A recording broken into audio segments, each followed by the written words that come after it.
अहम खबर दें आपको, वाशिक में तेज रफ्तारी के बायस बस खाई में जा गिरी है, जिसके नतीजे में खवातीन और बच्चों समेत 20 अफराद जाँ बहक हो गए हैं। मज़ीद तफसीलात जानेंगे डॉन न्यूज़ के नुमाइंदे अब्दुल्ला ज़हरी से।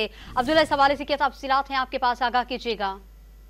जी बिल्कुल, तुर्बत से क्वेटा जाने वाली मुसाफिर बस को वाशुक के इलाके बेसिमा के मुकाम पर हादसा पेश आया, जिसके बायस तेज रफ्तारी के बायस ये मुसाफिर बस गहरी खाई में जा गिरी है, जहां पे खवातीन और बच्चों समेत अब तक 20 अफराद जांबक जबकि 15 से ज्यादा अफराद की जख्मी होने की इत्तलात है। जांबक अफराद की लाशें इस वक्त बेसिमा के सिविल हॉस्पिटल मुंतकिल कर दिया गया, जबकि जख्मियों को सिविल हॉस्पिटल बेसिमा और वाशुक मुंतकिल किया गया। सिविल हॉस्पिटल हुकाम के मुताबिक जख्मियों की तादाद में इजाफा मुतवक्किल है, क्योंकि बस में खवातीन और बच्चों की तादाद इंतहाई ज्यादा थी, जिसकी वजह से मुसाफिर बस में हलाकतों में इजाफा हुआ है।